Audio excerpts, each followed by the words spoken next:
εδώ στον χώρο που εργαζόμαστε.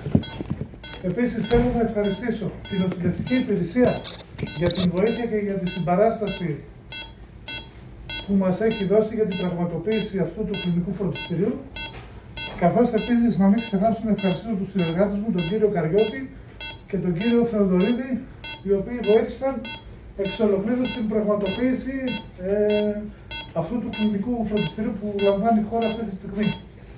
Εδώ στον χώρο του ΤΕΠ, στο δωμάτιο της αναζωογόνησης. Αυτό λοιπόν το κλινικό φροντιστήριο έχει δύο ιδιαιτερότητες.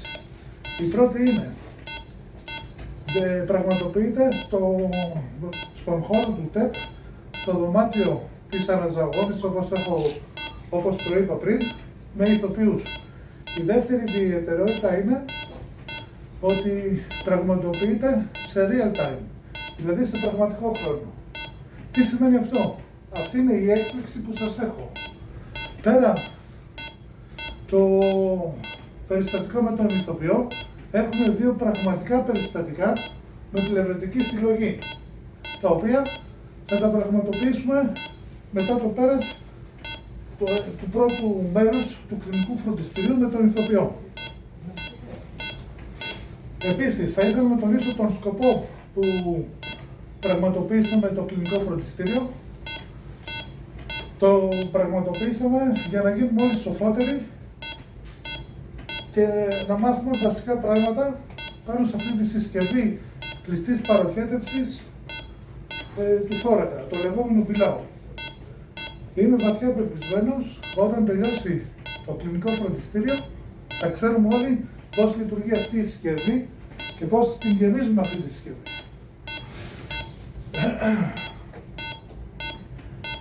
Λοιπόν, ας αρχίσουμε γρήγορα. Για ποιο λόγο χρησιμοποιούμε την κλειστή συσκευή παροχέτευσης θωρακικού σωλήνα? Τη χρησιμοποιούμε σε δύο περιπτώσεις. Όταν, για παράδειγμα, έχουμε αέρα στην υπερτοκωτική κοιλότητα,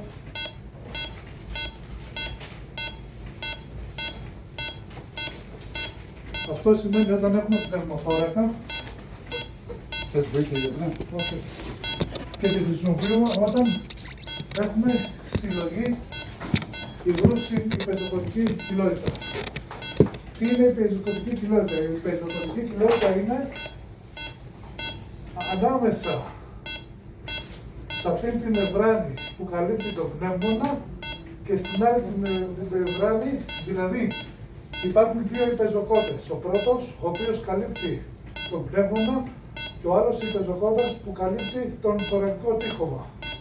Ανάμεσα σε αυτούς τους δύο υπεζοκότες είναι η πεζοκοτική κοιλότητα. Εδώ έχουμε ένα πνευμοθώρακα. Έχουμε αέρα, όπως βλέπετε, στο ημιθωράκιο, στην υπεζοκοτική κοιλότητα. Ο δεύτερος τρόπος που χρησιμοποιούμε, αυτό εδώ το σύστημα που βλέπετε όλοι, είναι όταν έχουμε υγρό πάλι στην υπεζοκοτική κοιλότητα. Αυτό είναι το πραγματικό περιστατικό, το οποίο μετά όταν τελειώσει η θεωρία με τον ηθοποιό, μετά έχουμε δύο πραγματικά περιστατικά, όπως προείπα. Άρα λοιπόν αυτή τη συσκευή τη χρησιμοποιούμε και όταν έχουμε πνευματική συλλογή. Μετά έχω 7 case report να σας παρουσιάσω. Τα μισά είναι με πνευμοθώρακα και τα άλλα είναι με υγρό. Επίσης, χρησιμοποιούμε αυτή τη συσκευή όταν έχουμε και τα δύο, δηλαδή αιμοπνευμοθώρακα. Αυτά εδώ τα δύο είναι επαπειλούμενα για τη ζωή, δηλαδή ο αέρας στην υπεζοκοτική κοιλότητα και η συλλογή. Γι' αυτό τοποθετούμε στο ρήμα και τα αφαιρούμε. Θέλω να σας δείξω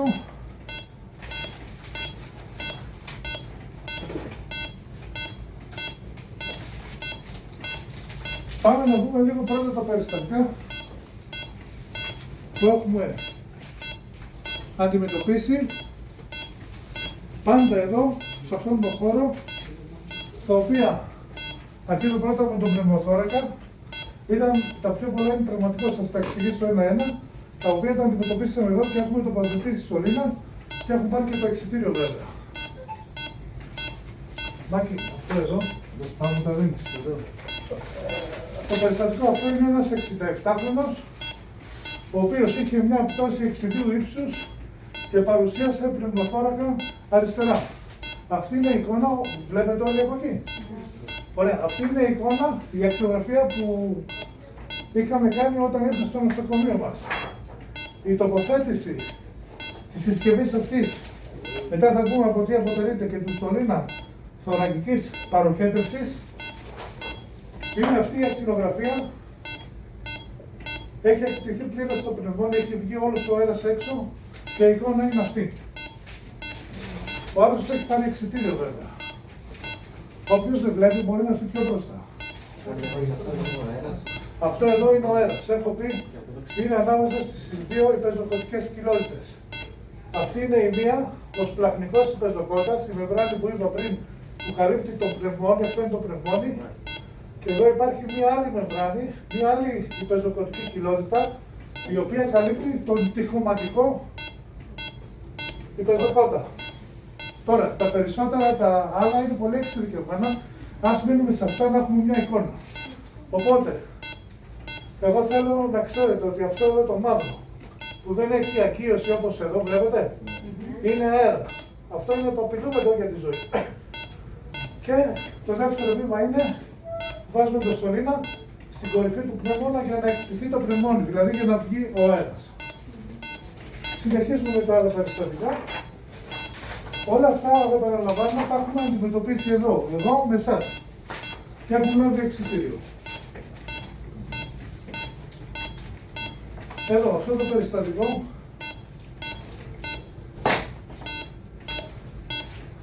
είχε πέσει ένα κλαδί απάνω του.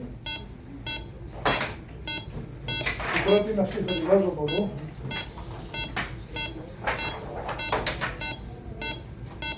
Πήγε να κλαδέψει ένα δέντρο και ένα μεγάλο κλαδί έπεσε ακριβώς πίσω στην ομοπλάτη αριστερά.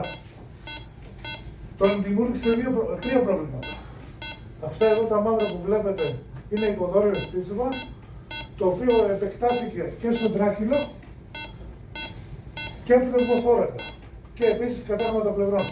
Ο άρρωστος αυτός ήταν ο τράχυλος πάρα πολύ φουσκωμένος. Αν έχετε υπόψη το ανθρωπάκι της Goodyear στα λάστιχα, σας κάνω αυτή την παρομοίωση για να καταλάβετε, είχε βράχος φωνής, δεν είχε καλό οξυγόνο και ήρθε εδώ, τον αντιμετωπίσαμε με σωλήνα θωρακικής παροχέτευσης. Ο σωλήνας είναι αυτός, με το σύστημα που ακολουθεί. Θα τα πούμε εν πορεία αναλυτικά. Έχει εκτιθεί το πνευμόνι, σε 10 μέρες πήρε εξιτήριο, απορροφήθηκε το υποδόριο εμφύσιμο. Και αυτό που αντιμετωπίσαμε εδώ 57 χρονών.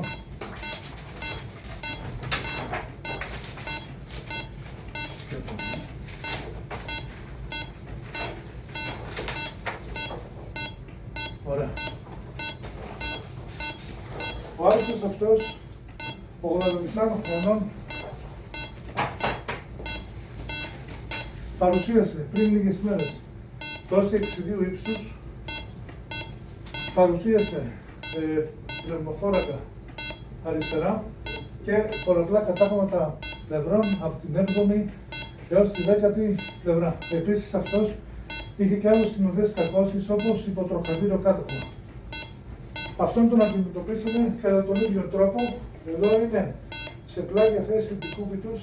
Φαίνεται το μαύρο, αν δείτε από εδώ κοντά, πώς προεξέχει ο σπλαχνικός υπεζοκότας με τον τυχωματικό και εδώ είναι το μαύρο χωρίς αγίωση. Είναι ο αέρας που έχει στο ημιθωράκιο. Πάραμε το σωλήνα και έχει εντελώς εκτιθεί το πνευμόνι. Από αυτό το κομμάτι ο άρρωστος είναι πολύ καλά. Απλά να μην ξεχάσω ότι ήρθε με 78 χωρισμό. Μετά το πέρας της τοποθέτησης του θωρακικού σωλήνα, σταδιακά, μέχρι να πάει στη χειρουργική κλινική, το saturation ήταν 99. Και αυτή τη στιγμή είναι σε αποδρομή για να βγει ο σωλήνας. Αλλά παραμένει το ορθοπαιδικό πρόβλημα.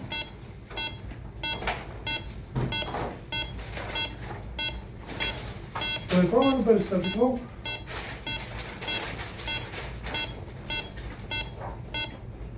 είναι ένα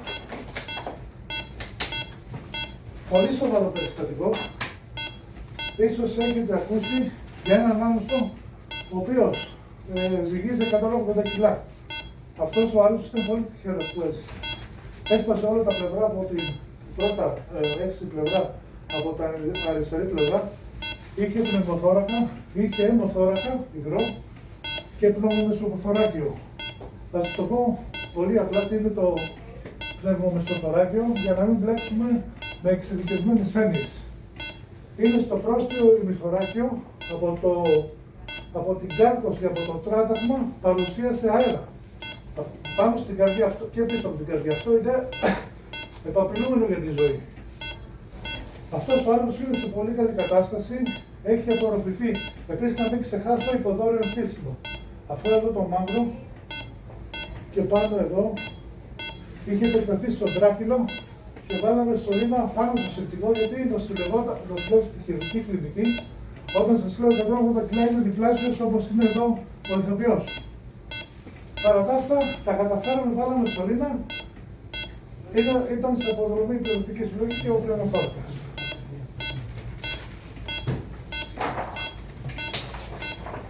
Τώρα, θα σας παρουσιάσω μερικά περιστατικά με πλευρητική συλλογή.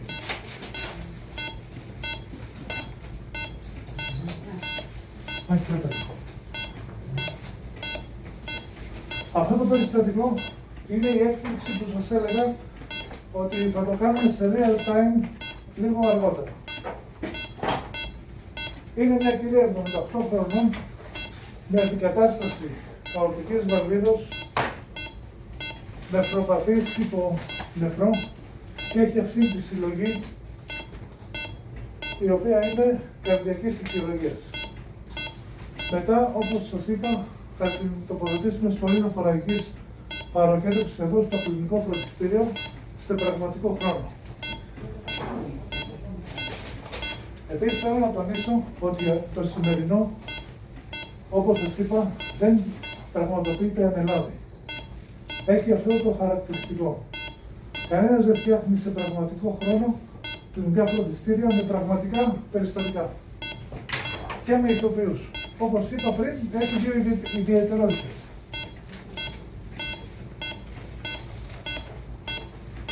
Ένα άλλο περιστατικό που θα ήθελα να σας παρουσιάσω με πλευρητική συλλογή, το δεύτερο που θα τοποθετήσουμε στο κλινικό μας φροντιστήριο σωλήνα θωρακικής παροχέτευσης με το κλειστό κύκλωμα με το λεγόμενο πιλάο, είναι αυτό το περιστατικό. 90 χρονών προσήλθε σήμερα το πρωί με πλευρητική συλλογή. Αυτός δεν βλέπει να φύγει λίγο. Πρέπει από εδώ να βγούμε όλοι σοφότεροι σήμερα. Ιδάλλως δεν έχει νόημα το κλινικό φροντιστήριο.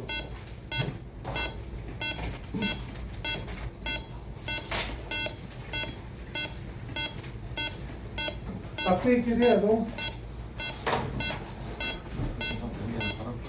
τον Ιανουάριο με είχε πάρει τηλέφωνο, τέλος πάντων είναι από την Καβάλα. Τι να την αντιμετωπίσει, αυτή είχε πάει στην Κομωτινή, νοσηλεύτηκε ένα μήνα με πλευρητική συλλογή. Εκεί δεν την, στην κατάγμα των πλευρών. Εκεί δεν την τοποθέτησαν σωλήνα θωρακικής παροχέτευσης και τέλος πάντων με είχε πάρει τηλέφωνο, ήρθε εδώ, την βοηθήσαμε, βάλαμε το σωλήνα και έχει παροχετευτεί.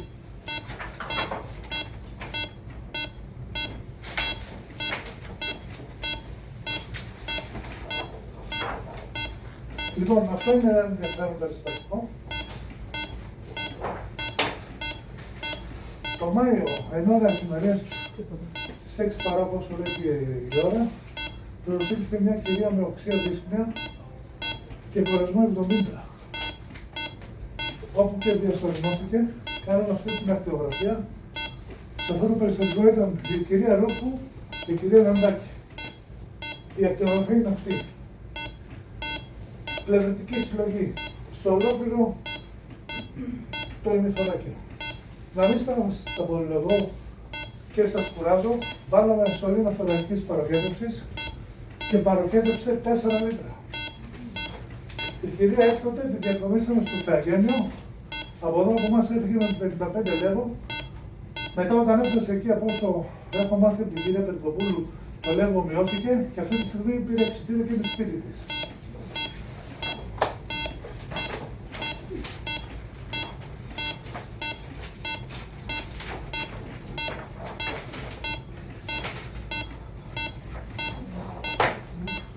Ένα άλλο πρόσφατο περιστατικό, το οποίο τοποθετήσαμε πάλι σωλήνα θωρακικής παραδιάτευσης, νοσηλευόταν στην κλινική, παροχέτευσε 2 λίτρα χιλοθώρακα, ήο.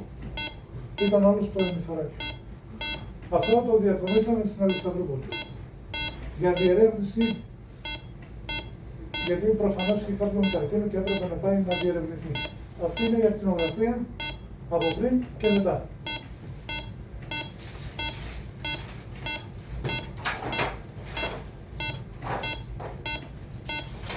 Ωστόσο, ήθελα να πω, αυτά είναι τα case report, τα περιστατικά που έχουμε αντιμετωπίσει σε αυτό εδώ το δωμάτιο. Και όλα έχουν πάρει εξιτήριο πριν αυτή τη κυρία που διακομίσει στην Αλεξανδρούπολη. Τώρα, θα ήθελα να συνεχίσω το κλινικό μας φροντιστήριο με τους τύπους σωλήνα που έχουμε. Αυτός είναι ένας σωλήνας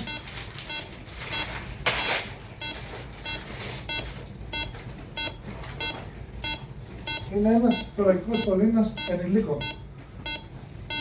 Να σας πω πληροφοριακά, από 16 έως 24 French, είναι μονάδα μέτρηση, είναι ενηλίκων και παιδιών, όχι μικρών παιδιών. Εντάξει.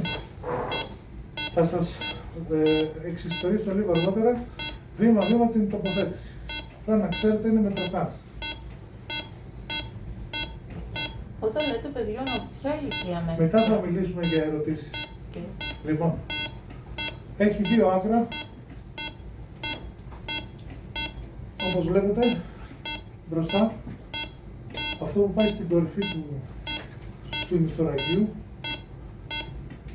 με κάποιες εγκοπές, οι οποίες παροχετεύουν μέσω του σωλήνα και φυγαδεύεται στη συσκευή ο αέρας και το υγρό μέσω αυτών των εγκοπών, όπως βλέπετε. Επίσης, έχει τα εκατοστά του και το νούμερο του. Στο δεύτερο άκρο του σωλήνα, στο κάτω άκρο του σωλήνα, τοποθετούμε. Κάνουμε να το δείξουμε. Όχι, όχι, απλά μόνο θα πω αυτό. Μετά θα πούμε από τι αποτελείται. Τοποθετούμε το δεύτερο κομμάτι του σωλήνα, το οποίο πάει στη συσκευή. Εντάξει, όπως βλέπετε εδώ, αυτό είναι το δεύτερο κομμάτι, το οποίο πάει στη συσκευή. Θα τα πούμε στην πορεία.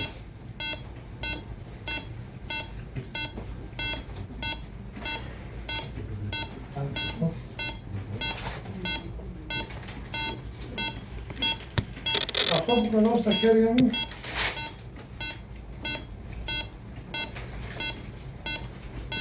είναι το λεγόμενο πνευμοκάφ.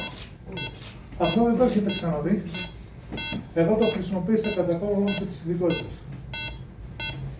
Έμπροσθεν υπάρχει αυτό το αιχμηρό, τέλος πάντων, αυτό το η βελόνια αιχμηρή, η οποία τοποθετείται στο δεύτερο μεσοπλεύριο. Πρέπει να ξέρουμε ανατομία πώς τοποθετείται. Θα σας το πω εντάχει. Τοποθετείτε, μετά τραβώντας προς τα πίσω το μεταλλικό αυτό, βρώχνοντας το σωλήνα και η τοποθέτηση έχει γίνει μέσα σε λίγα δευτερόλεπτα. Ποια είναι η ιδιαιτερότητά του? Πίσω έχει βέβαια εγκοπή το οποίο το συνδέουμε στο σωλήνα. Αυτό εδώ μπαίνει εδώ. Τόσο απλά. Τι πρέπει να προσέχουμε σε αυτό, να το ξέρουμε πληροφορικά. Αυτός που πάει να το τοποθετήσει πρέπει να ξέρει καλή ανατομία. Διότι εδώ από τις 2 υποκλειδίους εκφύονται οι 2 μαστικές αρτηρίες. Αν για παράδειγμα με την τοποθέτηση εκφύεται η μαστική και τραυματίσουμε την μαστική, μετά ο άρρωστος πάει για θωρακοτομή. Ανοίγουμε μεγάλο πρόβλημα. Επίσης, αυτό εδώ το πνευμοκάφ, μετά όποιος θέλει να έρθει να το δει. Να σας δείξω και πώς μπαίνει στο σωλήνα. Δεν το χρησιμοποιούμε σε εύσωμους ανθρώπους, όπως στον εαυτό μου και στον ηθοποιό. Εντάξει, μπορούμε να το χρησιμοποιήσουμε σε ενήλικες πλην αυτό που σας είπα και σε παιδιά. Αν κάνετε αυτά εδώ, το παιδιατρικό. Το παιδιατρικό το πάμε στο καρότσι. Λοιπόν, και το τρίτο που έχουμε εδώ στο νοσοκομείο και που ο κύριος Καριώτης έχει παραγγείλει το ειδικό κουτί, γιατί αυτό δεν συνδέεται εδώ. Τώρα δεν ξέρω αν το δείτε όλο. Είναι το παιδιατρικό. Αυτό είναι για νεογνά. Και για πολύ μικρά παιδιά είναι 8, βγαίνει σε 8 με 12 φρέλες. Σε μεγέθη θέλω να πω. Είναι αυτό εδώ. Αυτό όπως βλέπετε εδώ έχει ειδικό κοιτίο. Ειδική συσκευή, κλειστή παροχέτευση, αυτό που βλέπετε για ενήλικες, υπάρχει το αντίστοιχο σε πολύ μικρή μορφή. Έχουμε πει να παραγγελθεί να το έχουμε.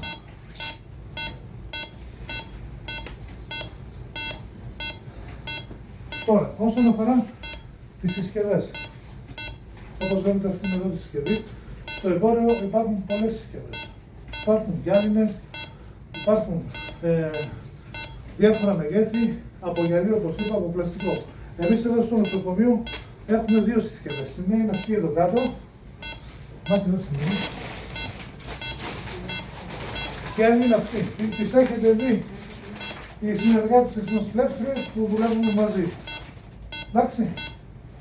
Δεν την ανοίγω γιατί έχουμε δύο για τα περιστατικά. Τα ξέρετε.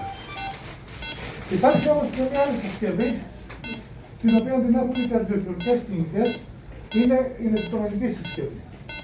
Όπως βλέπετε αυτό εδώ, είναι σε πιο μικρό μέγεθος, τα πάντα ηλεκτρονικά μέλη στην οθόνη και με ειδικά της αναρρόφηση και δικό της κοιτίο. Δεν έχει τέτοια αναρρόφηση όπως έχουμε εδώ. Εμείς πίσω που στην κυρία Σταβανίδου. Εντάξει, έχει δικιά της ηλεκτρονική συσκευή. Αυτή είναι πανάκριβη και εν πάση περιπτώσει δεν χρειάζεται να παραγγείλουμε τέτοιο πράγμα. Το επόμενο που θέλω να πω είναι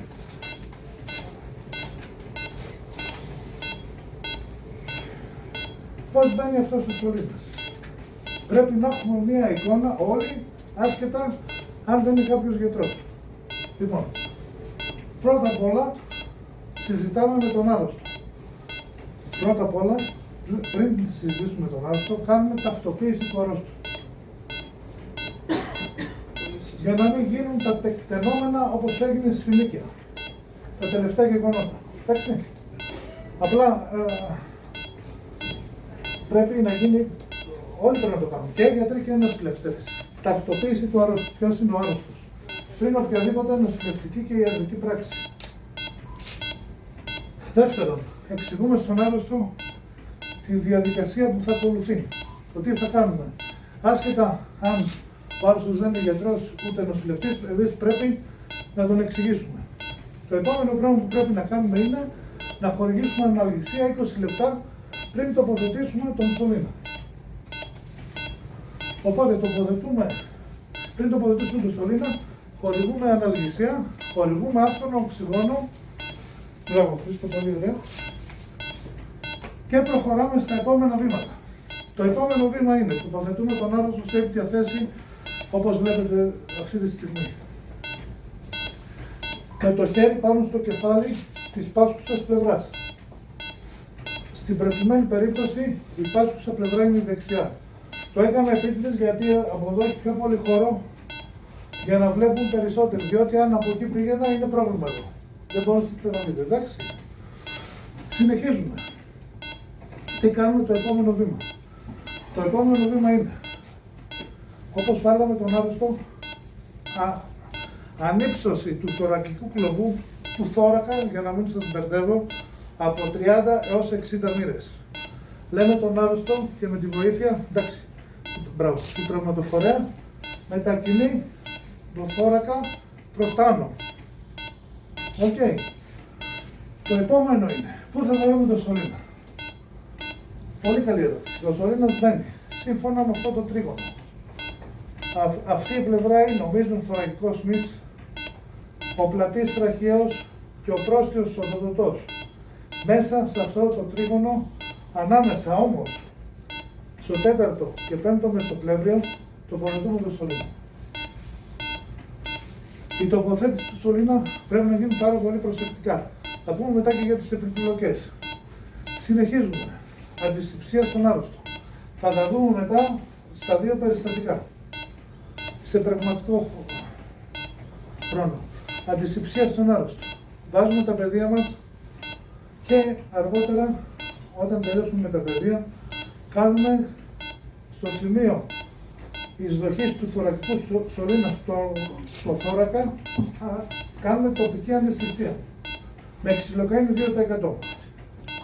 Έκτοτε, κάνουμε την τομή μας 2 σαντιμέτρα, 2 εκατοστά και προσπαθούμε, ανοίγοντας τα εσωτερικά στρώματα με αυτό εδώ το ψαλίδι, το Metz Empower, το Metz, ανοίγουμε τα υπόλοιπα στρώματα μέχρι ως ότου φτάσουμε στον πεζοκότο. Καλό είναι πριν, κυρίως από την αριστερή πλευρά,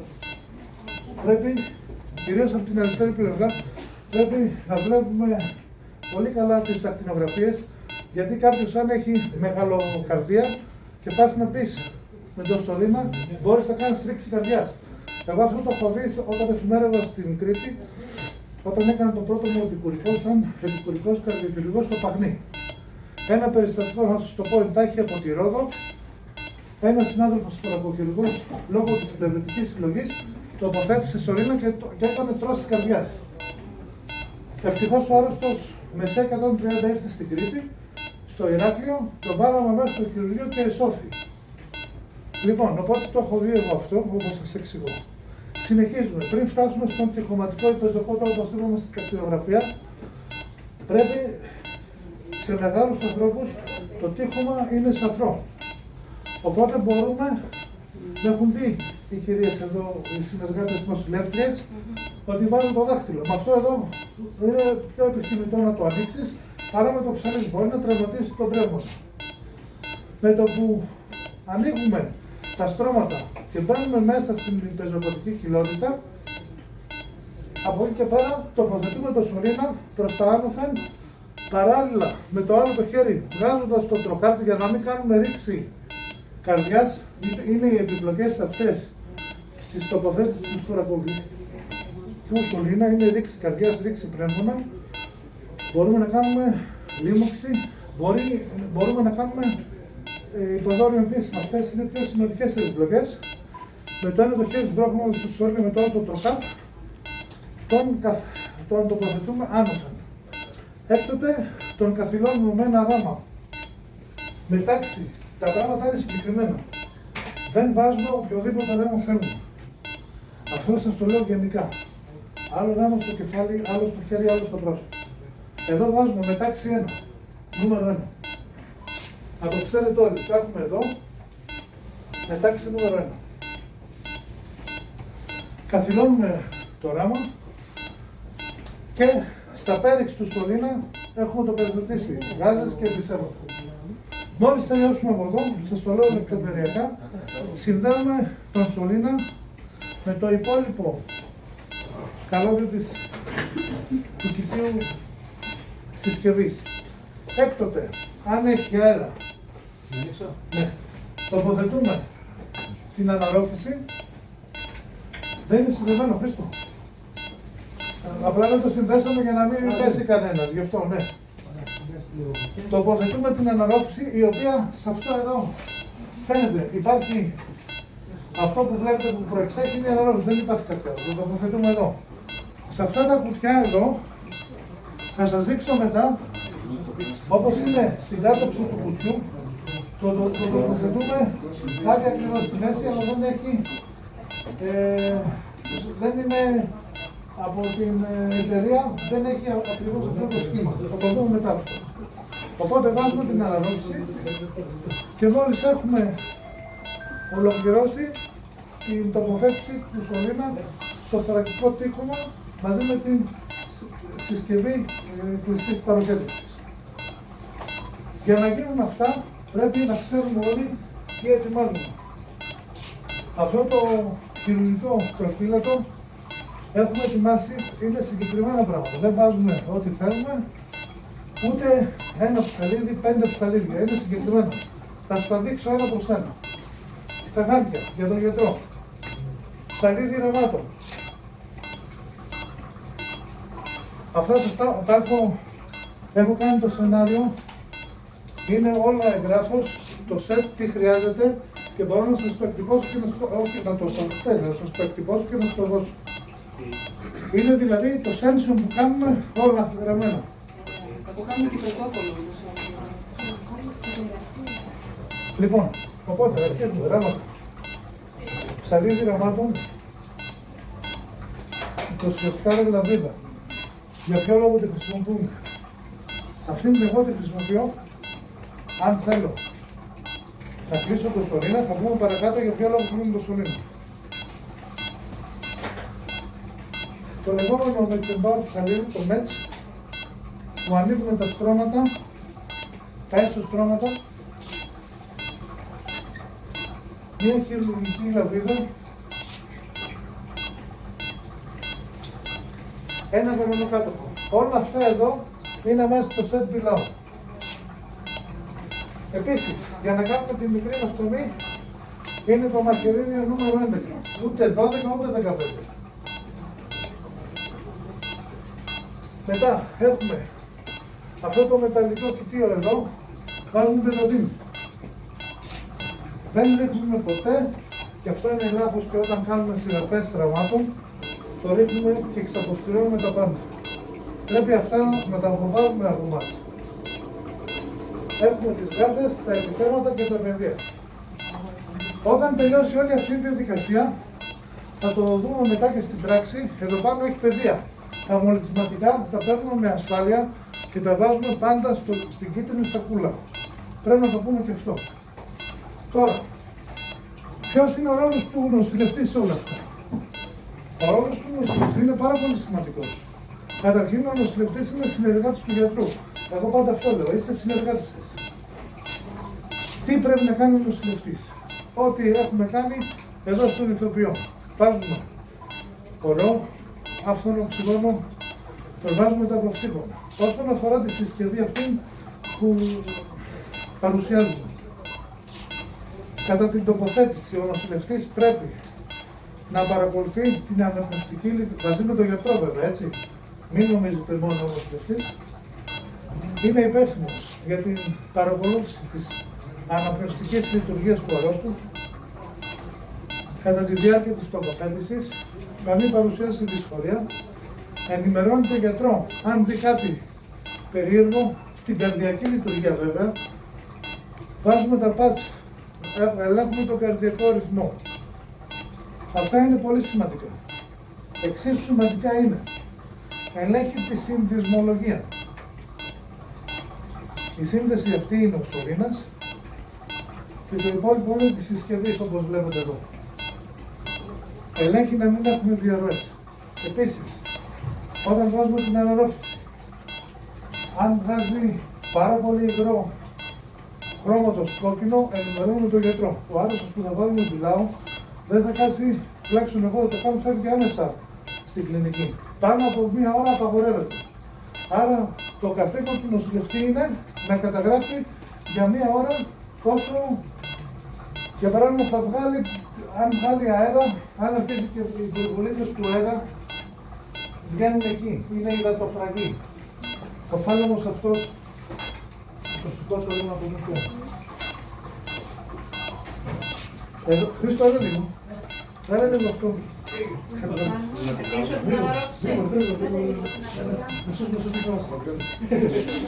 Λοιπόν,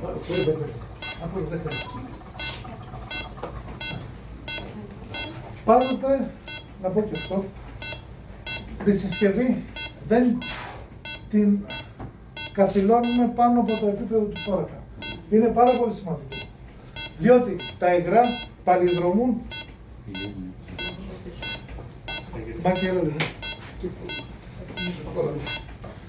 Αν είναι πάνω από το επίπεδο του θώρακα, τα υγρά παλιδρομούν στην κοιλότητα τη θωρακική και έχουμε αιστεία λίμωξης. Οπότε, την έχουμε 90 εκατοστά κάτω από την θωρακική κοιλότητα. Και σύμφωνα με τον νόμο της βαρύτητας, τα υγρά ρέουν μόνο τους στους θαλάμους. Εδώ αυτοί οι θάλαμοι, οι τρεις, ρέουν τα υγρά και τα υπόλοιπα πίγματα ανήκει το θωρακικό τείχο. Εδώ συμπληρώνουμε. Αυτά μετά θα τα κάνουμε πράξη. 45 ml διαλύματος water for injection, δεν βάζουμε κάτι άλλο, ούτε ringer ούτε normal. Εδώ είναι ο θάλαμος της υδατοφραγής. Εδώ, αν έχει πνευμοθόρακα ο άρρωστος, σας έχω δείξει όλες όσες έχετε συνεργαστεί με μένα σε αυτά εδώ. Φαίνεται πως βγαίνουν οι μπορμπολίθρες. Οκ. Λοιπόν, εδώ αυτά τα δύο θαλαμάκια, 20 είναι ένα νούμερο 20 εκατοστά, είναι ο θάλαμος της αναρρώσης. Στα παιδιατρικά βάζουμε 15.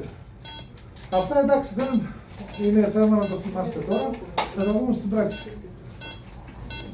Τώρα. Να δείξουμε λίγο πώς μπορούμε να συμπληρώσουμε, να αφαιρέσουμε νερό από εκεί μέσα. Ναι. Τώρα για παράδειγμα, αν κάποιος, καταρχήν η αναρρόφηση, αυτό το μηχάνημα που έχει πίσω, μπορούμε να προσθέσουμε να αφαιρέσουμε νερό. Τώρα θα αφαιρέσουμε νερό. ναι, αν ρίξεις παραπάνω, Μπορείς να αφαιρέσεις νερό από εκεί. μπορείς να αφαιρέσεις νερό. Έτσι. Με το ίδιο σκεπτικό μπορείς Το ίδιο σκεπτικό και εδώ. Αλλά να να ξέρετε μπορείς να προσθέσεις να αφαιρέσεις νερό. Έτσι. Εννοείται κάθε φορά με διαφορετική βελόνα και αποστηρωμένο. ότι μέσα στα καθήκοντα του νοσηλευτή είναι ότι λόγω της αναρρόφησης εξατμίζεται το υγρό. Παίρνουμε το διάλειμμα να και φέρει αυτό. Water for injection. Παίρνουμε το water for injection. Αυτή η συσκευή έχει ειδικό χωνί. Μα τι φέρνουμε το δείχνουμε.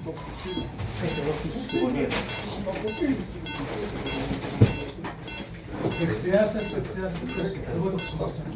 Ωραία. Εδώ έχει ειδικό χωνί. Βάζουμε και συμπληρώνουμε.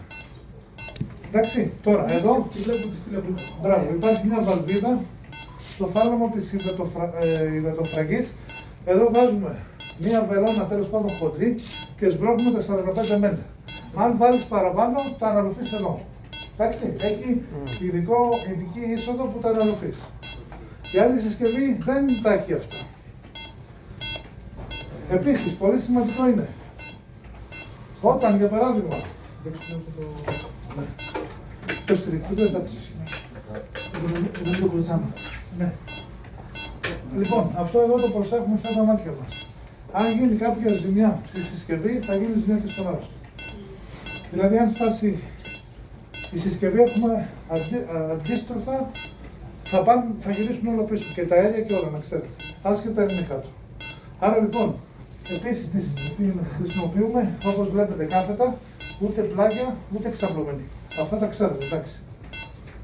Οπότε, στο θάλαμο, όπως είπα εδώ, water for injection, διακεκομένες γραμμές. Ίδια και η άλλη συσκευή. Εδώ 45 ml και 50 να βάλει δεν υπάρχει πρόβλημα. Ίδια και η άλλη συσκευή. Άρα λοιπόν, όταν είναι να βάλουμε ένα μπιλάο, μετά όταν θα βάλουμε, ποιο είναι το απόγευμα στο χειρουργικό.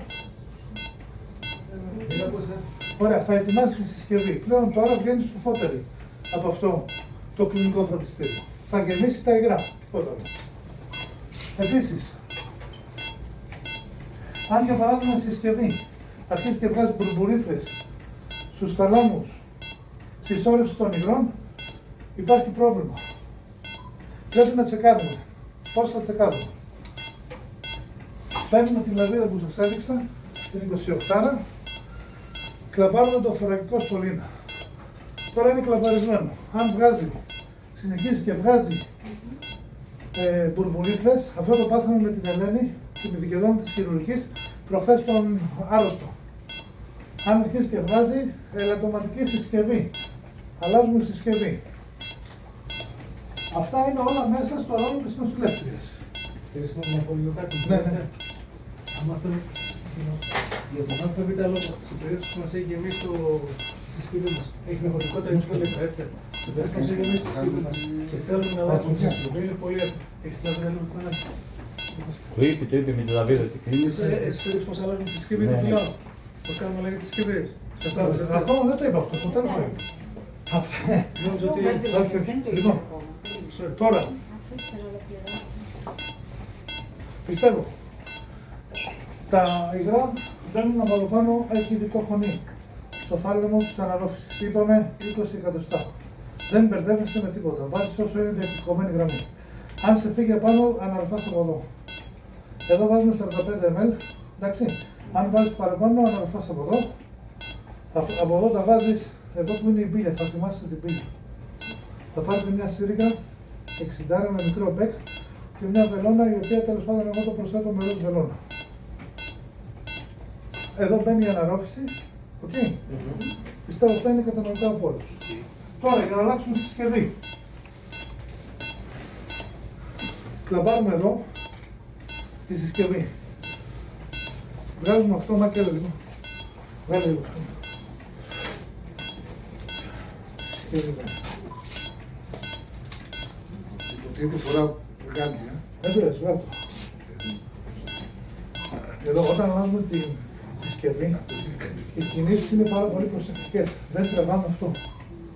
Διότι αυτό αν τραβηχτεί, βγαίνει ο σωλήνας και κάνουμε ανοιχτό πνευμοθώρακα. Οπότε, το έχουμε ακριβώς έτσι. Αλλάζουμε τη συσκευή, φέρνουμε νέα συσκευή. Τοποθετούμε στο σωλήνα θωρακικής παροκέντρωσης στη συσκευή και μετά ανοίγουμε πάλι την αναρρόφηση. Λοιπόν, προσέχουμε πάντα σαν τα μάτια μας στη συσκευή. Αν πάθει κάτι στη συσκευή, δημιουργούμε ταυτόχρονα πρόβλημα στον άλλο. Προσέχουμε να μην έχει διαρροές στη συνδυσμολογία. Δεν λέω να ανοίξουμε αυτό, βλέπουμε εδώ. Αυτό θα το ανοίξει ο γιατρός. Βλέπουμε να μην είναι σπασμένη, ελαττωματική. Βλέπουμε το υγρό που βγαίνει, αν είναι κόκκινο, και βγάζει 100 ml την ώρα, 150, καμπανάκι και χειρουργείο. Αυτά είναι τα πολύ βασικά. Ευχαριστώ για την προσοχή. Σε φέρω χαρτί να μας ακουστείς. Χαμός γιατί